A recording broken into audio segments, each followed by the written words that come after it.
So you may be shocked to know that many people get great deals and buy excellent homes and even save money buying even at the top of this real estate market.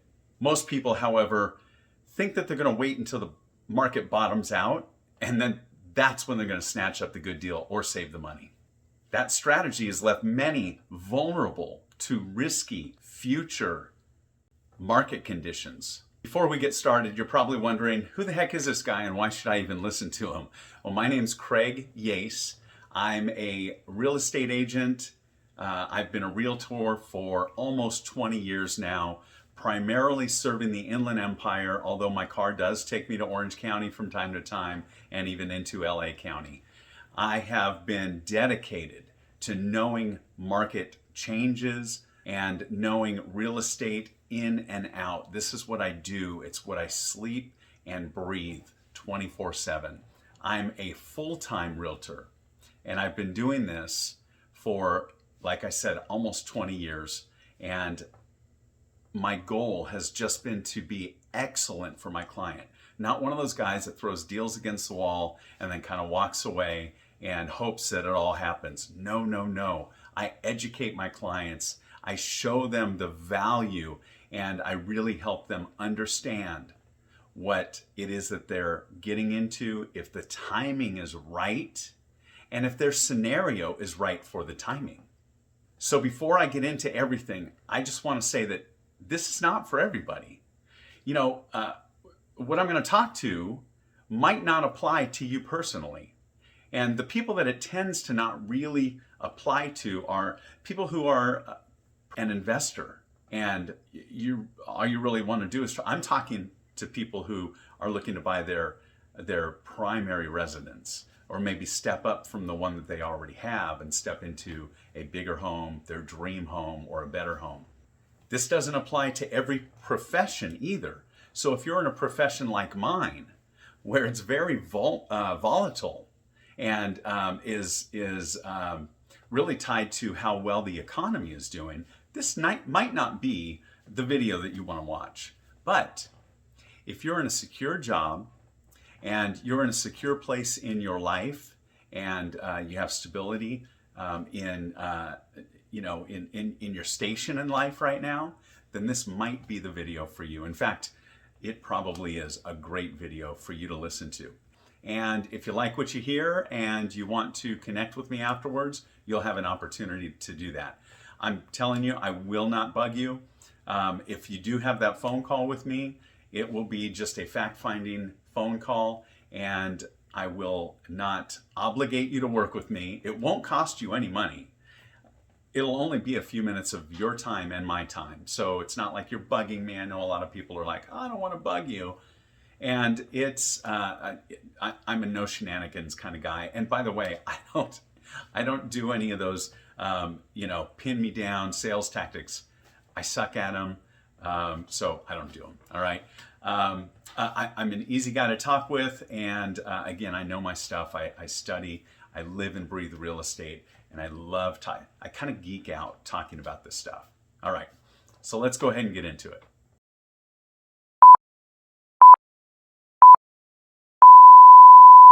Look, we're probably at the top of this market, or very near it. Probably not the top, but we're probably very near it. My estimation, my prediction, which is not based on anything except, almost 20 years of experience and a little bit of guesswork. But my prediction is that we're going to see the market continue to go up at a slower pace than it has this last year. But I believe it will continue to go up and then maybe taper off.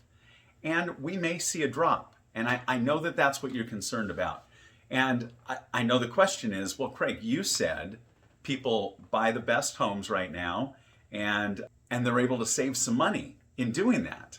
So how can that be if the market's going to drop? Well, let's explore that really quickly, okay? So first of all, a lot of people are very discouraged right now. Getting with the right agent who can help keep you in the game, who can find off-market properties or properties that are about to come onto the market, that's where you're going to find the better homes. Now, another thing to do, and this is one thing that a lot of people don't consider is, if you're just kind of checking out the market and you're in there and taking a look on, those websites. I'm not going to mention any of them and give them glory.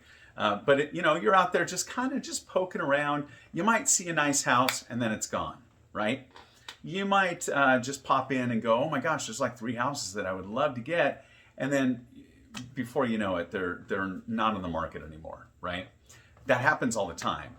And when we've got such low inventory, it's noticeable. Okay, so what you're seeing, if you're just casually looking, is that you're seeing, wow, these things just kind of disappear, or maybe you don't even see the good ones because you check every 3 or 4 days and they're gone in 2 or 3. All right. So working with a realtor who is paying attention to the market, who's watching, who's scoping, who's hawking it out, and digging for those homes, the off-market homes, the coming soon, the not yet listed, the homes that their people in their real estate office may have coming up. Those are the ones who can find the beautiful homes, the best homes. That's what I was talking about at the very beginning of the post that you saw. So how do they save money? I mean, doesn't it make sense that we would just want to wait until the market drops? And when the market drops, we're going to save money, right? You're going to be able to pick it up for a lot less. Now, a lot of people are thinking 2008 when they are considering that strategy. And I got to tell you, 2008 comes every 80 to 100 years. I think that was the last time that we had a big major drop like we had in 2008. So here's what happened in the Inland Empire, which is where I do most of my business. This is what happened in 2008. In fact, here's what happens in the market. I apologize for the writing. This just kind of popped into my head. All right. So right here, the center of the market, see where it's firm? That's where most of the jobs are, or transportation to the better jobs.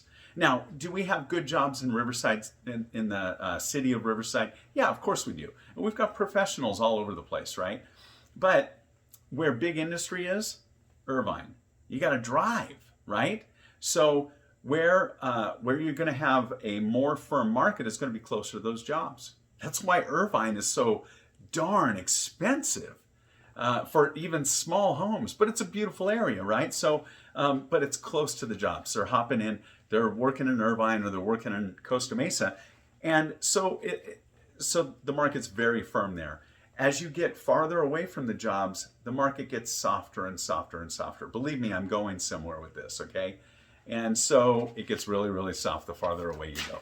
All right, so back in 2008, the Orange County market saw about a 20 or 25% drop in values when the market just tanked. Now, and that seems like a lot, but here in the Inland Empire, Corona, if we remember that piece of paper, Corona is just outside of the, it's not really starting to get soft yet, but it's just outside of the firm area, right? So living in Corona, especially the westernmost part of Corona, your drive's not as bad as it seems, and it's what, another 15, 20 minutes farther than if you were a little bit more into Orange County. So what happened in that part of Corona is we saw about a 40% drop. I know it's quite a bit more.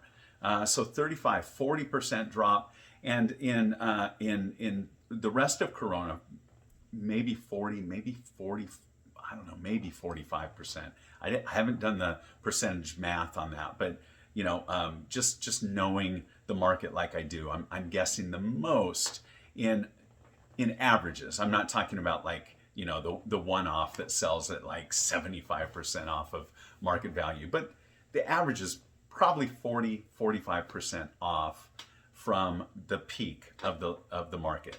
And now that does seem scary. By the way, if you go out to farther areas, Beaumont, Banning, I don't know, just San Jacinto, you probably saw a 60% drop in value, and that's substantial.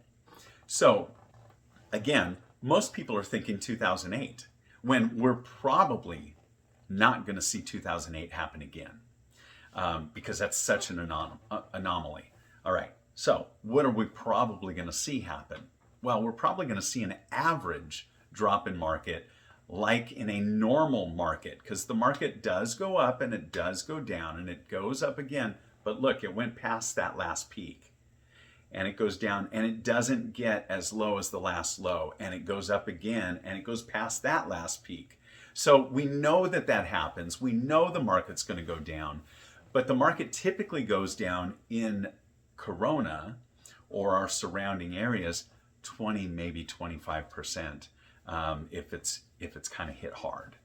So what does that mean? Well, that's the normal drop in market. That's probably what we're going to see in the next market cycle, right?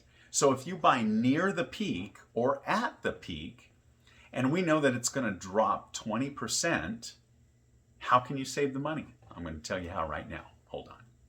So here's the deal.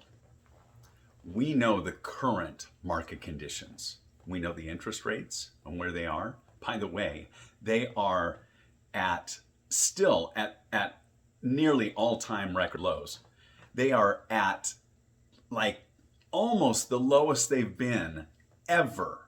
Now in 2020, they actually dropped and they hit all-time, never been there before record lows several times in that year. Now we've bounced up a little bit, but we're still, I think, a good conventional loans, 2.75%. Under 3% is crazy good, crazy good. So we know where the interest rate is. We know where the housing prices are. We know our affordability. We know that our job is stable, if it is. We know all of these things. We also know that the market's probably going to dip. Hey, the same thing goes for selling. You know, we know what the market looks like today. We don't know what it's going to look like tomorrow. We also know that if you hold on to it for about 10 years, 10 years more, it's probably going to double in value. So, you know, you gotta weigh your options. Do you want to be around? Do you, is it time to move on? And if so, I mean, this is the peak of the market. It's very close to the peak of the market for sellers. And so that's something for you to consider as well. We also know that we're probably going to see interest rates rise. So what does that do to your affordability? Well, I did the math with a friend of mine, and we did the math at a 2% increase in interest rates. So that would be 5.75%. Now, the interest rates were a little bit higher when we did this math, okay? But my gut in doing real estate for as long as I have, I am not studying this because this gets into the realm of lending, and I don't really get into lending. I know enough to push you in the right direction, but I also know enough to stay out of it because I want to be excellent in real estate and not be divided and trying to figure out all kinds of other things. That said, my gut and the knowledge that I have makes me think that we're going to see interest rates hit 6.5, maybe even up to 8%. We have inflation coming.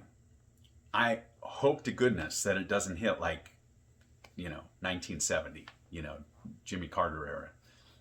It might. And if it does, oh my gosh, heaven help us. However, my gut makes me think that we're going to kind of cap out at somewhere around 6.5 to 8%, which is a huge, it's double where we are now. But I did the math for a friend of mine at about a 20% drop in value and a 2% increase in interest rates. Do you know what happened when we looked at that scenario? His payment went up $238 per month.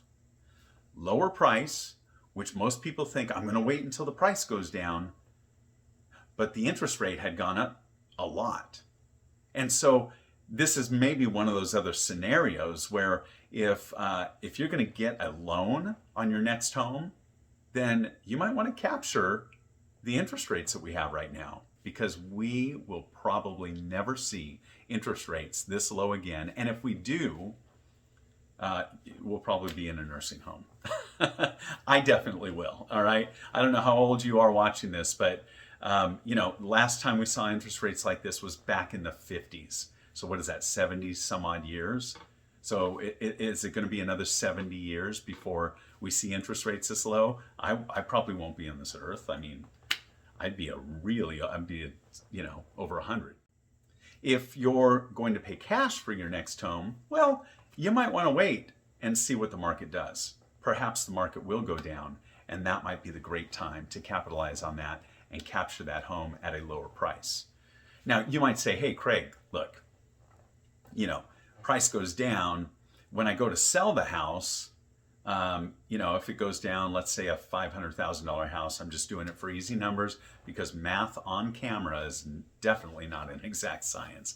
All right, so $500,000 house and the house goes down $100,000.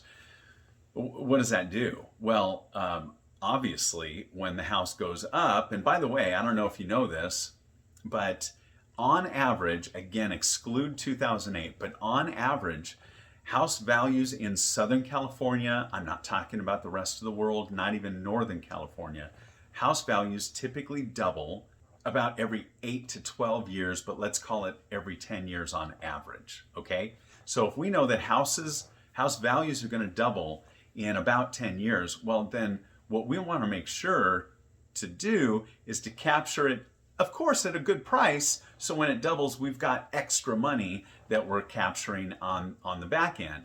However, again, if you're going to be making a payment, then you got to factor that into the entire equation. And can you hold on and make that payment for the next 10, 20, or 30 years at a $238 more per month for that amount of time? And does it really add up? Does the math work for you on that? Or is it better to get a lower interest rate, maybe take a smaller hit? But think about this. You go to sell that house for 100% of what you paid for it. So you're going to sell it for $1 million. Well, if you had to pay an extra $100,000, but you do the math and it's 25, 30, 40,000 less over that 10-year period of time because you got a better interest rate, are you really going to feel that $40,000, $50,000, or $60,000? I know it sounds like a lot now, but when you're talking about doubling the value of your home, it's really not a whole lot. And for that reason, most people, especially if you're getting a loan, I think my belief, my understanding of the market, knowing how things go, knowing how people are and how they hold on to their homes, I think it's a great time to buy because we will probably never see interest rates this low again. And if we do, we'll probably be in a nursing home. Last time we saw interest rates like this was back in the 50s. So what is that, 70 some odd years? So is it going to be another 70 years before we see interest rates this low? If you're thinking about buying and getting a loan, but you've been concerned that the market's going to drop, look, remember this. When you buy a car and you drive it off the lot, the value drops and it never comes back up. Most cars are never going to come back up in value, not like a house will. So buy it with the low interest rate if you're getting a loan. If you're not getting a loan, hold on. Let's see what the market does. It's probably going to be 2 or 3 years and we'll start to see it go down, or, maybe it will have bottomed out by then. I don't know. But I do know that we know where the market is right now. We know where the interest rates are right now. And we also know what the cycle of real estate is for the last 100 years or more, 120 years of watching real estate and paying attention to the values and how they operate, how they cycle through. If you want to talk to me a little bit more about this, if you want to maybe crunch some numbers for your specific scenario, if you want to learn a little bit more, look, I invite you to reach out to me. You can click the button below this video and that'll take you to a page where you can call me. If you've got your cell phone in your hand, you'll just, at the click of a button, call me, or you can leave a message and let me know the best time to get back to you, and I will do that. And we can continue this conversation for you specifically, not just as a general conversation. And we can do that working out numbers. And here's the best part of it. I won't charge you a penny. I won't waste a minute of your time. And I am not salesy. I won't try and force you to do anything. You won't be obligated to use me, whether you buy or sell right now or you do it in the future. And there's no shenanigans. I mean, what do you have to lose? Go ahead and click the button, reach out to me, let's connect and see if this is a good time for you specifically to buy and or even sell a home. This is a great time to sell a home, you know that. All right, I look forward to connecting with you soon. Thanks so much for spending this time with me and having interest in this video. Take care.